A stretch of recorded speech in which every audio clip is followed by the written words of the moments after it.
Selamat pagi, hai teman-teman, ketemu lagi dengan aku Dame di channel aku Dames Oracle.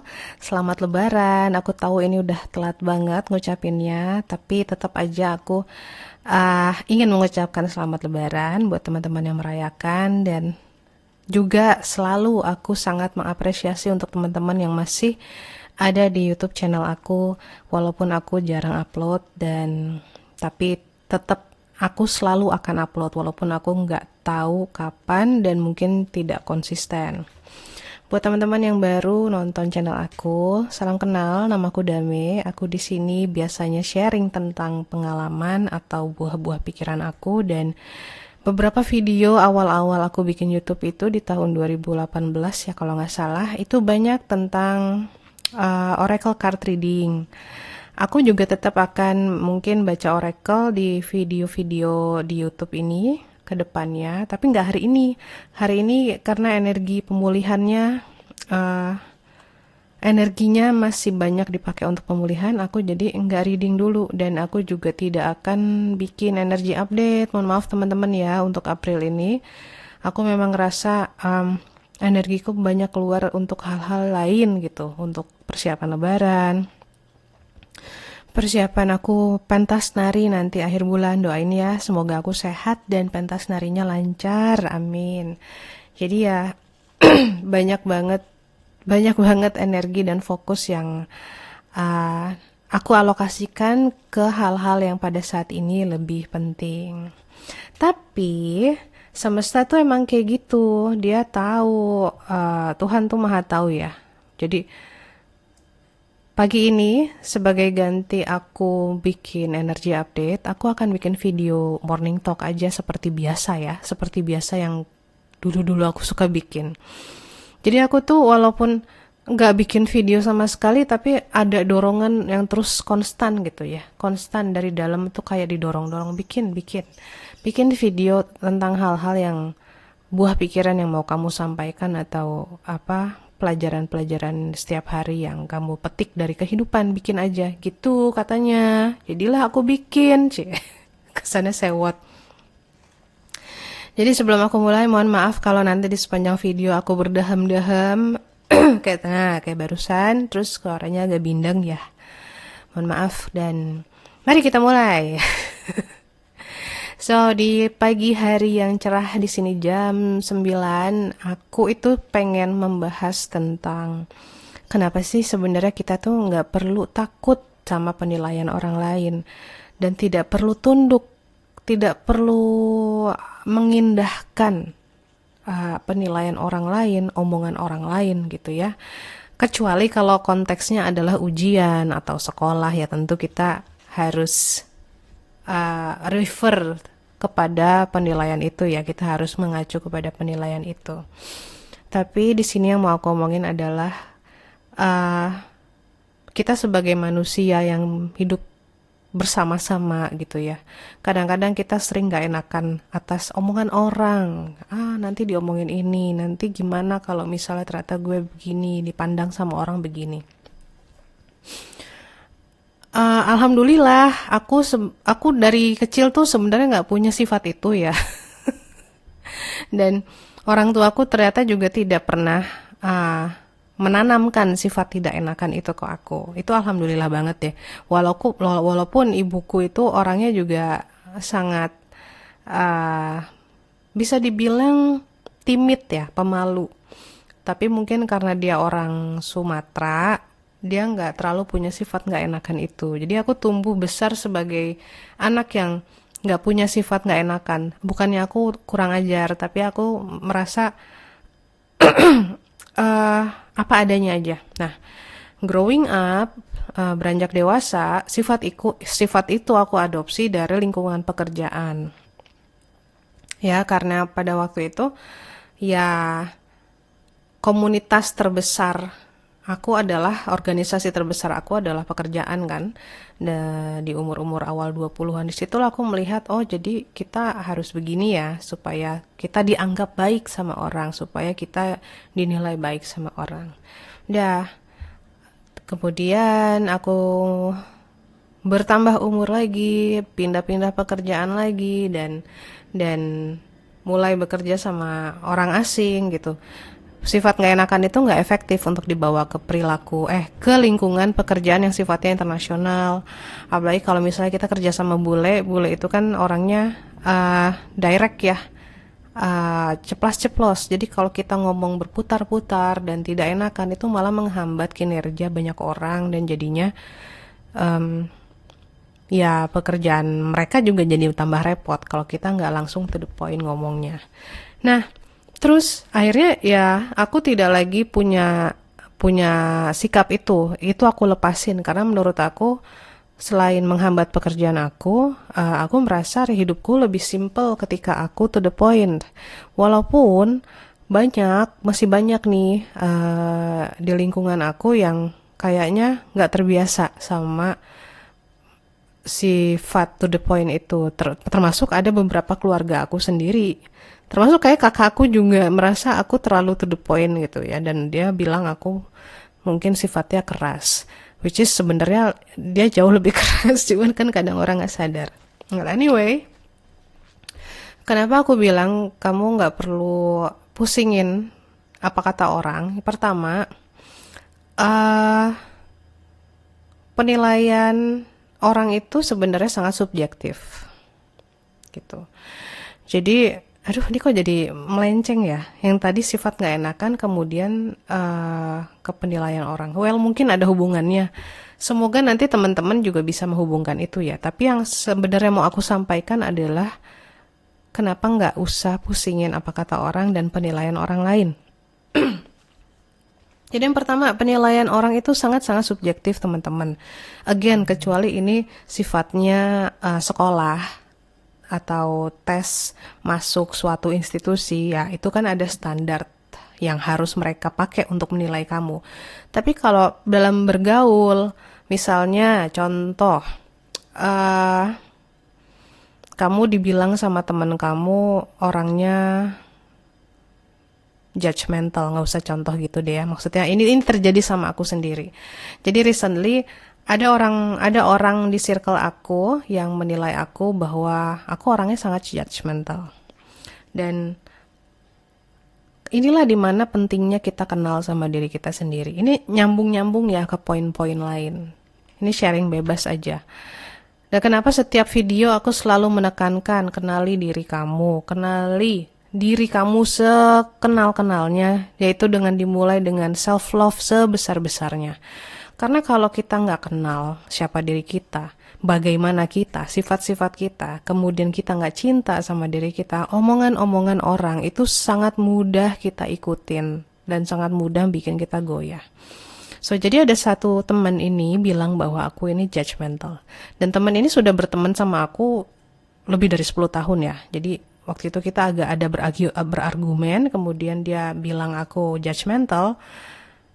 Kalau aku yang umurnya masih 20-an mungkin aku akan galau. Aku akan, iya kah? Apakah aku judgmental gitu? Karena di pikiran Dame yang masih muda, ini bukannya sekarang udah tua ya, lebih matang. Mungkin di usia Dame yang umurnya masih 20-an awal, judgmental adalah sifat yang negatif, yang tidak disukai orang. Tapi segitu aku udah beranjak dewasa, lebih matang, now that I'm going to be 43, ketika temanku sendiri ngomong aku judgmental, dan dia adalah orang yang sudah berteman selama 10 tahun lebih, di situ aku yang kayak tertohok tapi geli gitu, kayak hello, lo kemana aja, emang gue judgmental gitu kan. Dan aku own it gitu, karena aku tahu aku memang judgmental. Dan sifat judgmental yang konon kata orang ini adalah sifat buruk.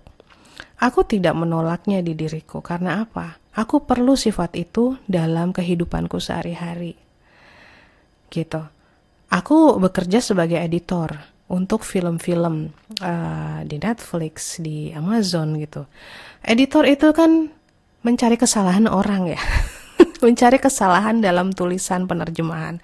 Kalau aku tidak judgmental, kalau sifat judgmental aku lemah, aku akan sangat mudah lenient atau longgar kayak oh ya udahlah nggak apa-apa, ini lolosin aja, ini lolosin aja.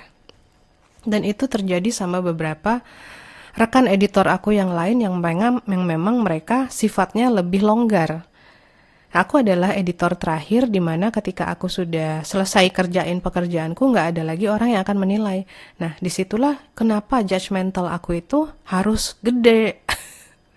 Aku harus sadis, kalau salah-salah, bener ya bener gitu loh. Nah rupanya untuk beberapa orang sifat ini agak sadis gitu kan. Nah tapi aku nggak meminta maaf atas hal itu karena aku merasa aku perlu sifat ini. Dan selama ini sifat ini tidak pernah menjerumuskan aku. Malah mementalkan aku atau orang-orang yang memang abu-abu gitu, yang lo mau apa enggak gitu. Kalau misalnya aku tegas, malah orang-orang seperti itu nggak akan ada di circle aku. Dan so far, that's what I need the most. Itu aku ya, pengalaman aku. Itu pertama. Jadi itu penilaian orang sangat subjektif. Dan kalau kamu dibilang misalnya, oh kamu orangnya kelewat baik sama orang lain, ya udah biarin aja. Itu kan di matanya dia. Itu kan menurut dia.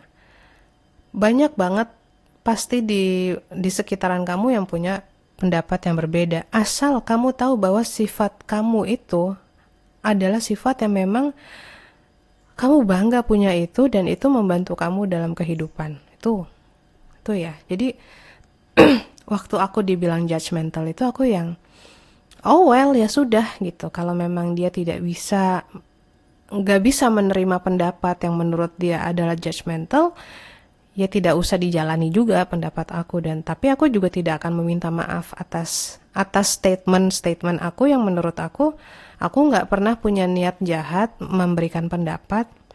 Justru aku mengasih kamu itu adalah fakta yang dimana kemungkinan besar kamu nggak bisa lihat gitu loh. Nah, cuman ya itu ya.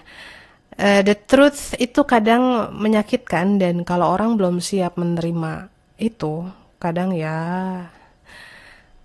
pedih juga gitu. Jadinya memang nggak masalah gitu, buat aku tuh nggak masalah kalau misalnya orang nggak bisa terima statement aku. Tapi aku tetap stand for myself. Aku nggak akan lagi ninggalin diri aku seperti aku yang masih muda dulu. Ketika orang bilang, Dame aku nggak suka kalau kamu begini begitu, aku akan tinggalin sifat itu dan aku akan berubah menjadi seseorang yang mereka sukai. Nah sekarang karena aku sudah tahu bahwa oh ya memang ada sifat-sifat kita yang menurut orang lain sebuah kelemahan atau negativity, tapi kalau kita pakai dengan niat yang baik, itu akan menjadi strength. Dan itu yang aku lakukan sekarang. Itu makanya penting banget kamu kenal diri kamu. Dan kamu rangkul semua sifat-sifat kamu yang menurut orang lain buruk. Lihat dengan objektif dan tanya, apa yang bisa gue lakukan dengan sifat ini ya? Gitu. Misalnya nih, ini untuk lucu-lucu aja ya. Ada orang yang sifatnya males. Dan males itu kan, wah, nggak banget ya. Cuman kadang-kadang ide-ide kreatif itu datang dari orang-orang yang sifatnya males. Kayak misalnya, mungkin aja terlahirnya ojol-ojol yang mengantarkan delivery makanan atau layanan delivery itu terlahir dari orang yang males untuk datang ke suatu tempat melakukan belanja atau masak gitu. Kita nggak pernah tahu loh. Dan aku sangat apa ya? Kalau sekarang aku terbuka aja gitu pikirannya. Kemungkinan besar hal-hal yang kita nggak suka di diri kita adalah sebenarnya suatu potensi yang kalau kita arahin ke hal yang baik itu bisa bermanfaat gitu. Kayak yang kedua, kenapa nggak perlu pusing sama omongan orang? Ini juga contoh suatu kejadian yang pernah kejadian juga di aku gitu ya, dan itu membuka mata aku yang akhirnya bikin aku nggak khawatirin lagi omongan orang gitu. Jadi aku kan nari. Setiap nari itu aku selalu record latihan aku untuk dokumentasi aja. Karena aku kadang merasa gerakanku udah bener, tapi pas aku lihat lagi di video, oh ternyata aku kurang badannya kurang condong ke sini, kurang ini, ada kurangnya gitu. Dan aku senang aja ngelihat diri aku nari gitu kan. Pada suatu hari, recording itu aku kasih ke teman aku yang memang seorang penari juga, dan dia Jawa Tulen lah gitu. Bapak ibunya orang Jawa dan memang dari keluarga yang memang seniman. Ibunya itu juru rias dan guru tari juga. Jadi udah tau lah ya, dia pasti dari kecil nari dah si temanku ini. Nah, jadi dia bilang waktu dia nonton tarian aku, dia bilang, aku lebih suka deh ngelihat kamu nari ini. Kamu kelihatannya lebih light up gitu wajahnya dan lebih gemulai gitu kan. Oke. Terus video yang sama aku kasih ke orang lain.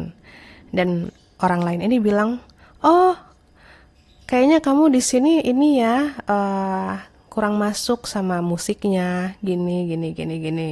Ini sama-sama penari yang ngasih pendapat. Lalu aku kasih lagi ke orang lain, dan itu pendapatnya beda-beda. Aku sampai bengong gini ya. Oh, you know what? Memang benar berarti ya, yang matters itu yang paling penting adalah pendapat kamu terhadap dirimu sendiri. Karena orang menikmati itu dari kacamatanya dia, dari perasaan dia pada saat dia melihat kita. Apapun itu ya, ini nggak cuma ngebahas tentang tarian, tapi bahkan dari kehidupan sehari-hari deh. Contohnya misalnya kalau kamu nge-WhatsApp orang, orang yang baca, ketika dia baca WhatsApp kamu dalam keadaan tenang, mungkin dia akan ngerti maksud kamu. Tapi kalau dia sedang dalam keadaan terburu-buru dan hatinya lagi rungsing atau marah-marah, mungkin dia akan beda lagi menyikapi WhatsApp kamu gitu. Jadi gitu, intinya pada akhirnya aku ngerasa, loh, bener-bener ya, beda-beda pendapat. Kalau aku ngikutin pendapat orang, maka nggak ada habisnya gitu, nggak ada ujungnya karena setiap orang akan beda. So, bener, you don't need anyone's approval. Kita tuh nggak butuh approval atau pembuktian, bukan pembuktian, pembenaran dari orang lain. Nah, makanya aku harap contoh secimit ini yang 2 biji bisa menjadi bahan perenungan. Kenapa kita sebenarnya nggak ada gunanya untuk memenuhi ekspektasi orang lain atau merasa pusing gitu ya sama penilaian orang. Again, orang menilai berdasarkan pengalaman hidupnya sendiri, kacamata dia sendiri, perasaan hati dia pada saat itu. Dan yang paling penting, memang aku sudah mengalami sendiri, lakukanlah semua hal karena kita seneng, karena kita happy ngelakuinnya. Nggak peduli orang setuju atau enggak, yang penting kita happy. Karena kalau kita sudah happy, kita nggak berhutang apa-apa lagi terhadap diri kita, teman-teman. We owe nothing to ourselves. Ya, bayangin kalau kita melakukan hal yang kita nggak suka supaya orang lain senang. Itu kita utangnya gede sama diri kita. Karena apa? Kita udah ngorbanin diri kita. So, jadi aku harap video kali ini bisa jadi motivasi untuk pelan-pelan belajar tidak lagi memikirkan apa kata orang. Aspeknya banyak dalam hal memilih pasangan. Kalau aku udah dengerin orang nih, kalau aku milih Asril waktu itu ya, teman-temanku itu banyak yang nggak setuju. Karena ya banyak lah. Dari berbagai faktor mungkin dilihatnya Asril itu kan udah 10 tahun lebih muda, kemudian pada saat itu dia belum mapan gitu. Jadi kayak, aduh ini anomali banget ya gitu. Punya cowok kok kayak gini. Tapi nurani aku mendorong, seperti nurani aku mendorong aku untuk bikin video ini. Jadi aku lakuin. Tentu dengan bismillah, dengan keberserahan hati yang sangat dahsyat ya. Artinya apa ya? Artinya ya aku minta tolong banget nih sama Tuhan ya. Kalau Tuhan pengen gue menyatu dengan dia ya tunjukkanlah gitu. Tunjukkanlah tanda-tandanya. tunjukkanlah bahwa ini visible, ini bisa dilakukan. Dan itu ditunjukkan. Gitu. Jadi benar-benar lakuin benar-benar semuanya karena hati kamu mau. Kalau hati kamu nggak mau, jangan dilakuin. Karena you sacrifice yourself gitu. Kamu mengorbankan dirimu. Untuk apa? Ya, jadi setiap kali kita dalam posisi mengorbankan diri, tanya ke diri kita, untuk apa? Apakah Tuhan meminta ini? Atau karena ini adalah kewajiban yang menurut masyarakat adalah suatu kewajiban? Atau karena takut diomongin orang? Gitu. Thank you for watching, thank you for staying here. Sehat-sehat teman-teman semua. Jalani hari dengan penuh sukacita. Syukuri apapun aja yang bisa disyukuri sekecil-kecilnya. Aku akan bikin video lagi abis ini, insya Allah. Bye-bye.